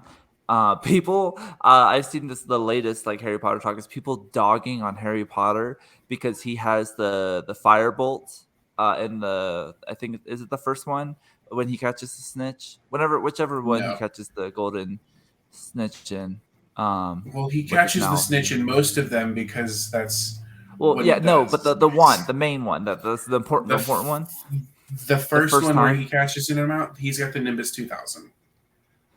Yeah, so he has the fastest broom. He At that has time, yeah. Quidditch in his veins. And everyone dogs on him because he still barely outruns Draco and barely gets Well, the he doesn't snitch. he doesn't do it with Draco in that one. Okay, That's not what he. listen. I don't. This shows how much I don't give a shit about this series. I'm just saying. It, So, and the one that you're talking about, that he gets dogged because he's fighting Draco. Draco has the Nimbus 2001, which is faster than the Nimbus 2000. the one where And Harry he catches it with his catches mouth. the one that he catches it with his mouth. That's the first one, and he Yeah. does not face. He doesn't face Draco on that one. That's just Whoever him he's by himself. facing. I don't Mhm. fucking know. Whatever. A lot of people dog on him, and I'm just like, I don't give a shit. It's sports. They have to make it intense. But I just like when they're at the Quidditch festival and everyone, and like Ron's whole family is going for the other guy, but Ron and Harry are rooting for the same person, and I think it's really cute because Ron and Harry are. I like Ron Weasley. He's a good best friend. Um, he's shit to the woman that loves him, but like, which they show, like, people start talking about like why does Hermione like Ron, but they really hint that at the like from the third movie they show Hermione liking Ron. Like there are so many moments where she like it's ridiculous. But anyway, 4 is my favorite, and then it's like 3, 5, and then the rest can go in whatever order. 8's kind of cool because Harry says, "Let's end It this is the how we started it together." Tom. But I really like 3 or no 5 because that's 5 is when Sirius dies. Yeah. Yes, 5 is when Sirius Yeah, dies. Spoiler and alert. so all the Order of the Phoenix people come in with their white swish swirlies, and the Death Eaters have their black swirlies, and it's all combining, and I think that's really cool. Um, but yeah, so with that, how do you, as a super fan of Harry Potter, um, feel about the reboot coming to what is now known as Max? Um, so I've And got for a people lot who of aren't aware, they are rebooting the Harry Potter seasons, the movies as a TV show, 8 seasons over 8 years, following these people episode by episode, and it's gonna be like a kid going through 8 years of school in real time. I think personally that it's not needed. There's still so much more to the world that could be explored. They just came out with a game, Hogwarts Legacy, which takes place multiple years in the future. I'm sorry, in the past, before anybody that's from the series has even been born, kind of a thing. Um, so I think it's weird that they're deciding to do a rehash of it. As somebody who is a fan of the series, I own a lot of collectibles. If we're being completely honest, I own thousands of dollars in Harry Potter collectibles and merchandise. Um, I think it's crazy that they're going to have to reinvent all of those things. Um, I just don't think that there's any way that they can live up to the originals. And that's just my personal thoughts. Even more so, I can't go too much into it, but I do work for a company that relies very heavily on Harry Potter and the branding of Harry Potter. So the idea that all of that branding is about to possibly not matter anymore is quite an intense thing to think about. But on the contrary, it's going to matter so much more because here's the thing. Just like they're rebooting so many things right now. It has been 22 years since the first Harry Potter movie came out. So you have a whole generation that needs new exposure to Harry Potter so that they can be just as addicted. And all the merchandise out now becomes exclusive old merch, and then they can put new merch out, and it just makes so much more money. But also, here's the thing: I think all the diehard super Harry Potter fans that complain constantly that the movies left out so much of the books should be happy. I know everyone's caught with Daniel Radcliffe being Harry, and I don't know the actor who plays Ron, but he plays Ron, and Emma Rupert Grint. Watson. Yeah, he's a great fella. Ed Sheeran. He's been in a couple things. Yeah, so Ed Sheeran being Ron and Emma Watson being Hermione, like everyone's like, those people are that, and we can't live without it. But think about this: having it a series, they can have so much of what the books left out that everyone's so pissed off about. I think they're mad that they are getting the thing that they want, and they no longer are going to be able to complain about it. And so the new thing to complain about is you can't reboot Harry Potter. We already have it. Not that I'm mad about people who want to complain, but like that's the thing. They want a new thing to complain about. And I think that the idea, from what I read, it sounds like each season's going to be a year, so it'll be 7 seasons long. But each episode is supposed to cover a chapter. And I think that's extremely limiting because there can be a lot of things that happen in like a singular chapter that you're still going to have to leave out. And then on the flip side, what happens when you have a chapter that's pretty boring? Like you have to make a whole episode. Have you ever watched this little thing? It's a very niche genre, Spencer. Not a lot of people watch it. Called anime. Yeah. Did you know that anime mostly is chapters from a book made into a show? I did not actually know that. Oh, you didn't? Yeah. So like the first, like if you watch Dragon Ball Z, right, a big one that everyone knows. If you read the first and manga, there's chapters and then they put it into books. If you read the first book and watch the first episode, it is page by page, minute by minute, exactly the same. And so if there's something that is quick or boring, they'll put more in there, or they'll just make it boring. But they find a, like, sometimes it's half a book long, sometimes it's 2 books long. So if they follow what anime does, it'll work perfectly fine. The boring chapter will be in with an exciting chapter. So you're telling me you just want a Harry Potter anime? No, I mean, that would be sick. Think about all the things they can do. No. They can make Patronuses like, and Animaguses look so much better. No, but like that, if they do that, follow the rules of anime, it will work out just fine, and they'll be able to keep everything in. And anime, they do that shit in 20 minutes, right? I mean, it's just because it's a comic book, as you know, I like. So 4 frames of a comic book is like 30 seconds, but so episodes will probably be an hour, or fucking it's max, so it could be 2 hours long per episode. Who fucking knows? anywhere between 22 minutes to 2 hours long. Dude, did you watch the new episode of Harry Potter? No, dog, that shit 24 hours long. Half the episode is literally just Harry sleeping in his bed.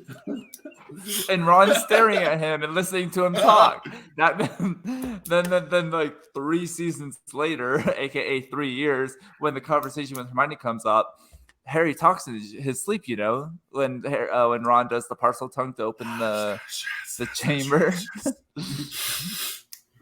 which is the most ex machina thing I think ever, is Harry saying the words to open the chamber in parcel tongue in his sleep, and Ron memorizes it. that was like book 2, and he remembers it by book 8 or book 7, Book 7, year yeah. 7, part 8 of the movies.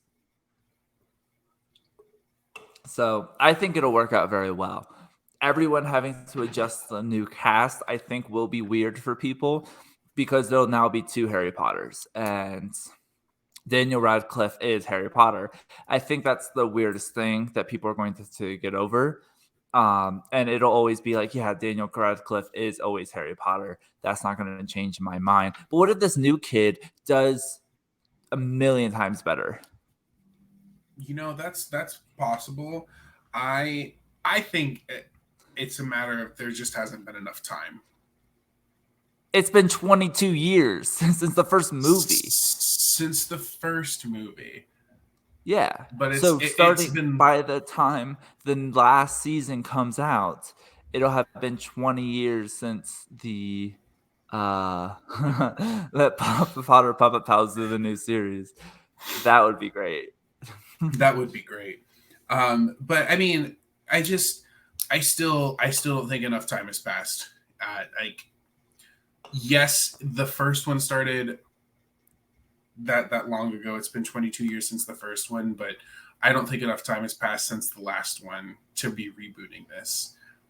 I think it's smart because there's so much controversy around the lady, and I think restarting it as we're doing this a little bit differently is great for money. I think they're going to make so much money, and like, and I say we love money.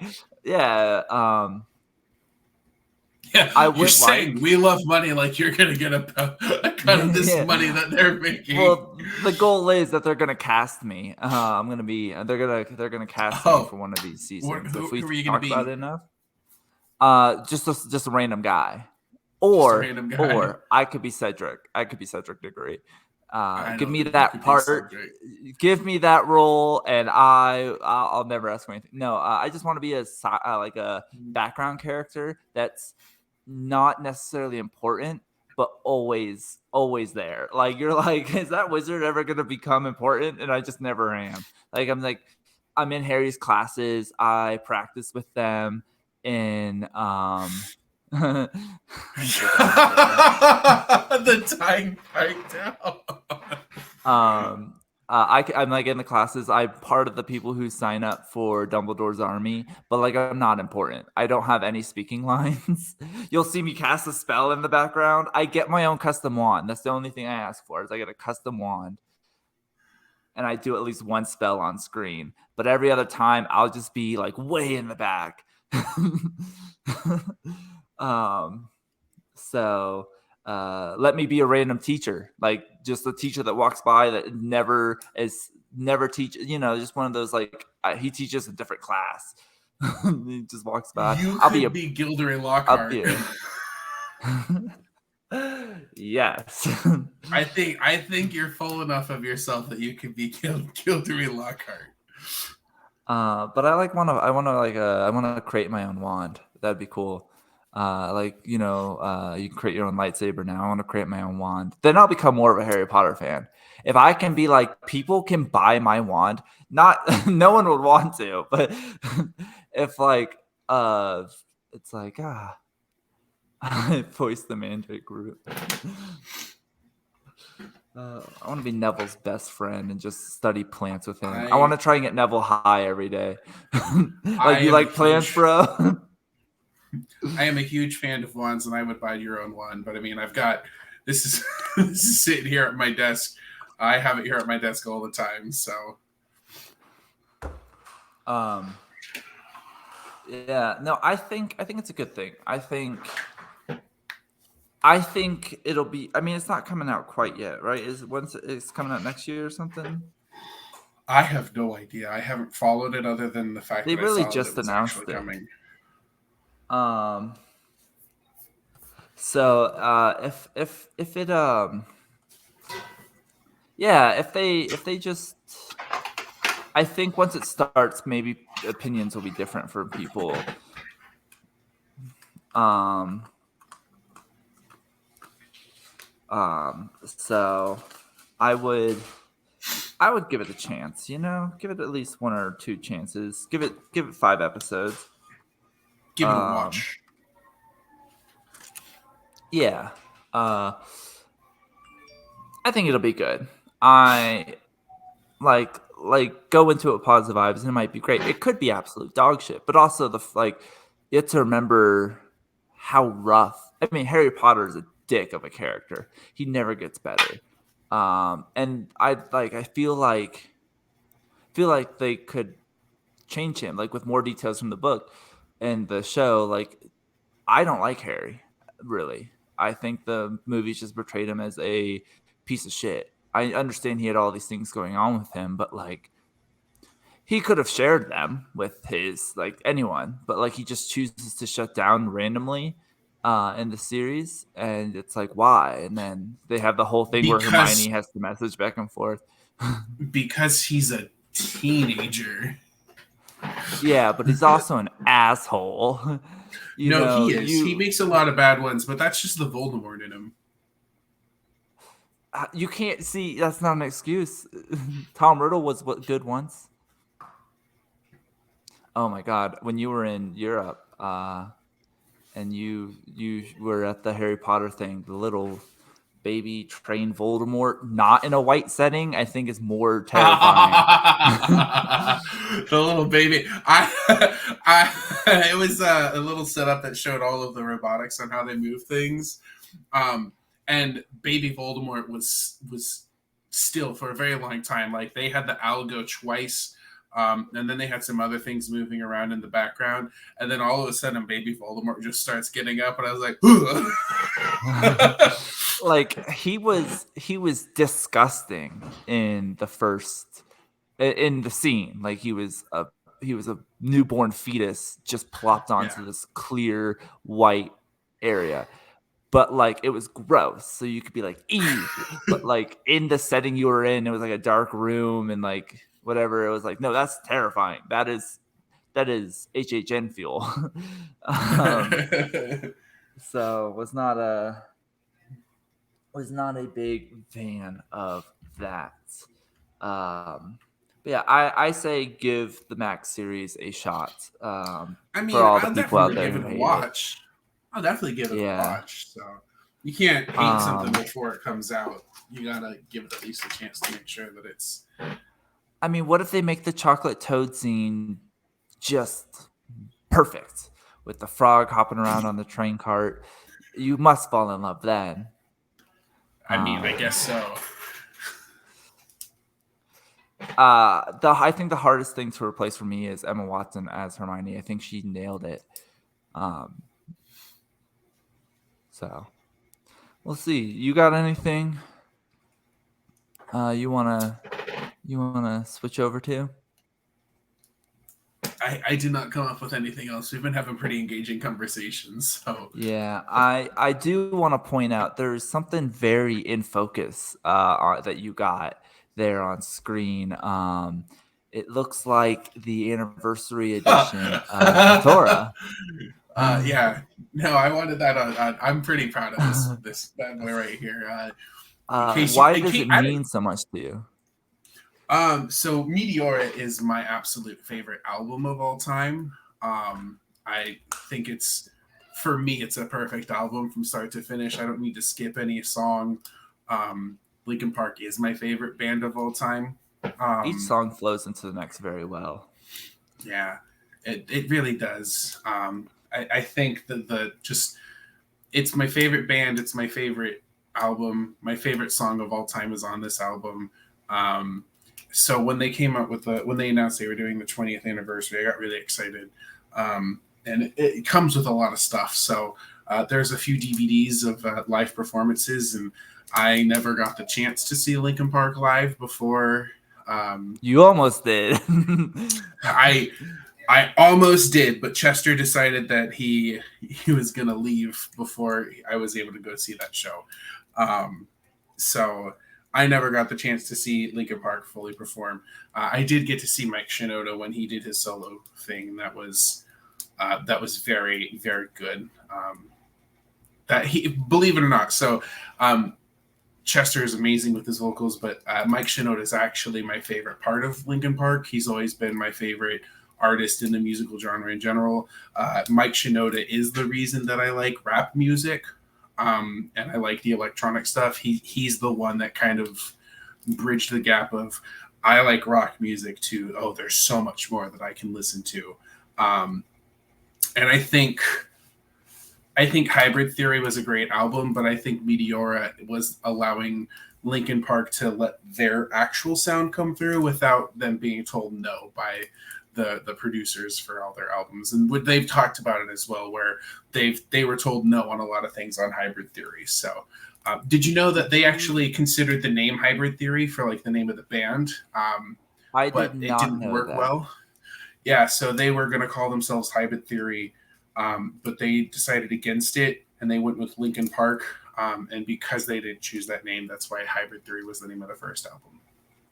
Did you ever watch the? I think it's a pretty recent interview of Mike Shinoda where he talked about label company, the record company was trying to get Chester to leave them and become a solo Yeah, act because yeah, they they actually thought he approached was him. they thought he He was was the better. voice and the sound of Linkin Park, and they didn't need the rapper part. They were like, "That's Yeah, stupid," and Chester just said, "Fuck off." yeah, And it was like those are my boys, and it was like a really come together moment because you've always said that that's one of your favorite parts of Linkin Park is that they've been the sole members. There's no new like they haven't yeah, had to replace yeah. anyone. It's been Um, them, and so like I think that is a core moment for them that really they knew that they were brothers and they wanted to stick together, but like Mike Shinoda was a little worried that they would get Chester, and then all of a sudden he's like, nah, like you're my boys, and so that really I think solidified them. yeah, Fort Minor is great. I do like Fort Minor. Mike actually raps about a lot of that in some tracks with the Fort Minor thing. Um, I don't know if you know this, but Chester was actually the last member to join Linkin Park. They had formed themselves before, and they heard Gray Days, which was Chester's band from Arizona, and they heard him and they actually asked him to come out and join them after hearing Gray Days. So he did come out, and when they pulled Chester aside and had that conversation, Mike said that when he said no, fuck off to the producers, that's when Mike knew for sure that Chester was 100% in it with it for them. I mean, they had the connection beforehand, but that's when he knew fully that it was them. And then, yeah, one of my things that I loved about Linkin Park is from day one with the first album to the point where they stopped making and producing music. It's been the same members from start to finish. They don't have like a rotating lineup or anything. It's just them. So Yeah, and one of my favorite things that Linkin Park's ever done is their the collaboration with Jay Z, which is how Fort Minor became to be, because Jay Z was like, "Dude, you can rap. Like, do you want to rap?" And so he was like, "You're Mike Shinoda. Like, let's make," and that's how they formed Fort Minor. Um, and it was also a big thing because like they had the whole thing where they were flying Jay-Z and Jay-Z was like landing while the concert was being made. Like it was a whole like movie spectacle as well. Like it was just a cool moment for me as someone who enjoyed both people, and they came together to do that concert, and it's a very thing I often go back and listen to because it's a like I we watched that together. Like you and I were just sitting on a little couch in your room watching this concert go down. did you know um, that that was supposed to be a full MTV series? yeah. Yeah, that was supposed to be the full uh, MTV series, and um, Jay Z actually asked to work with Linkin Park, and that's kind of how it all came through. so um, what is your second favorite Linkin Park album?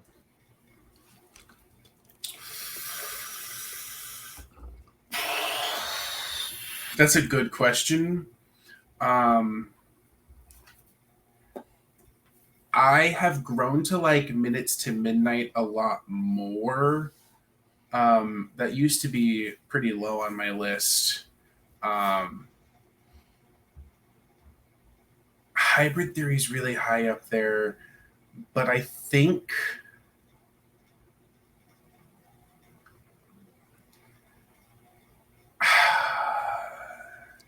I know this you is were tough. huge fans Um, of Recharge. Was it Recharge the Living Things you um, liked a lot? it's I think Living Things is my second favorite. So Living Things is the album, and then Recharged is the remix of Living Things. If I had That's to right. place them, I think it's Meteora, Living Things, Hybrid Theory, One More Light.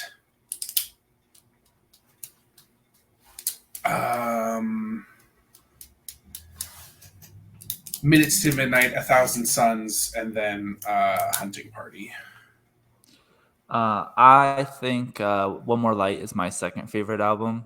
Mostly because it's like my last day of high school was May 17th, and then on the day of my graduation, the album dropped, and I was like so ready for it, and so I was like sitting there before graduation, listening to it, standing in line, waiting to get told to walk in to sit down so I can walk again, and I'm just listening to this album over and over again. And I'm like, oh, sick. I'm going to go be staying with you for a couple of days. We can talk about it. Like, this is huge. And then a month later, Chester left, and it was like, oh shit, like that sucks. Like, here's a whole album that really features him and shows his emotion. And now, bam, it's like, that's how, like I don't expect them to tour without him, but like how are they going to tour these songs at all? Like if they choose to without him Yeah. when he is pretty much the entire album, and it's huge.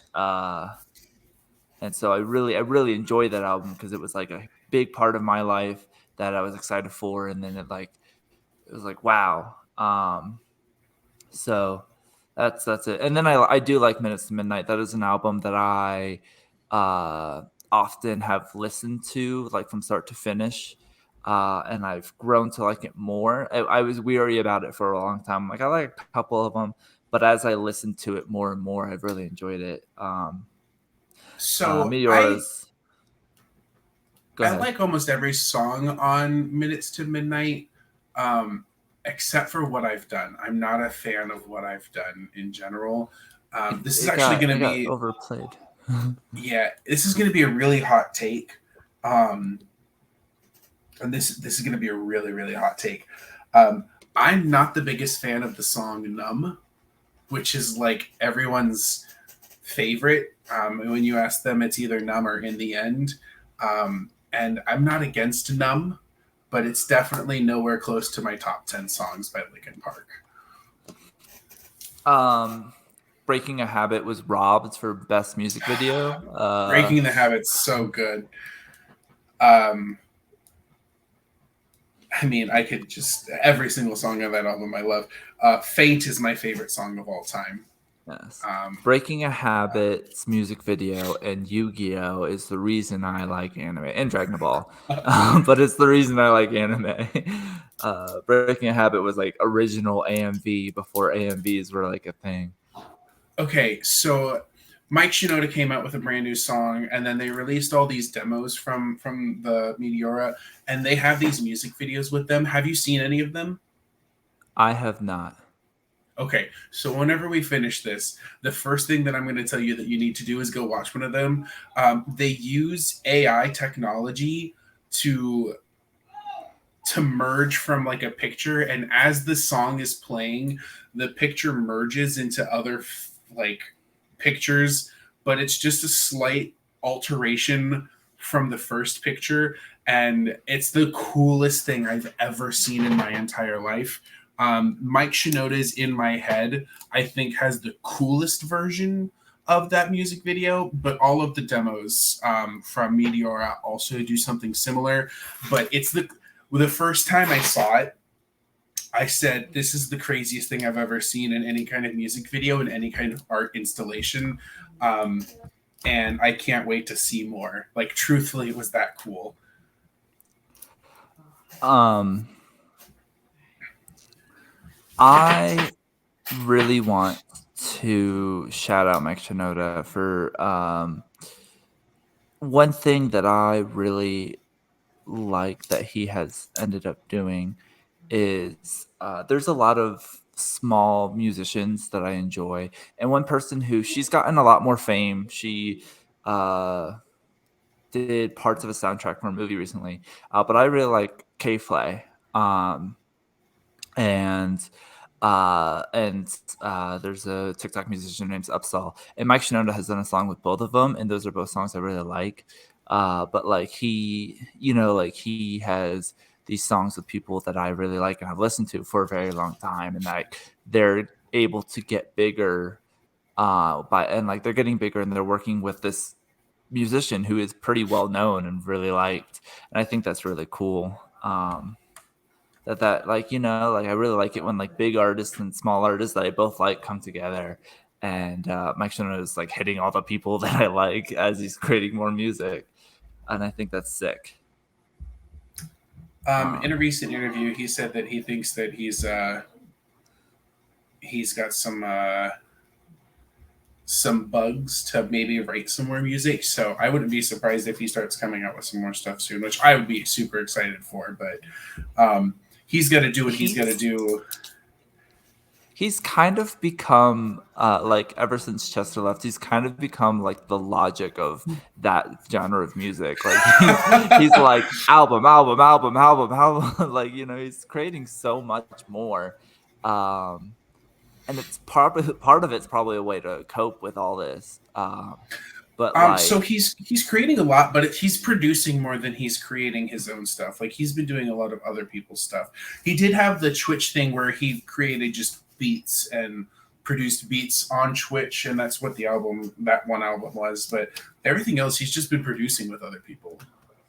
yeah, rappers on Twitch is one of my favorite genres of things. Like, because like there's like Twitch people that I watch, and then all of a sudden it's like we have Logic on today, or we have T Pain part of it, and T Pain is hilarious to watch on Twitch. Uh, But it's Teddy Payne is one amazing person. dude, He's he's got great. such a good voice. He's such a talented musician too. Uh, I think T nothing Pain is nothing beats great live. seeing. I got to see him live, and that was so cool. If So T Pain and Logic came together to help me out, I think my life would be great. And Denzel Curry, I love Denzel Curry, and T Pain's a huge inspiration for him.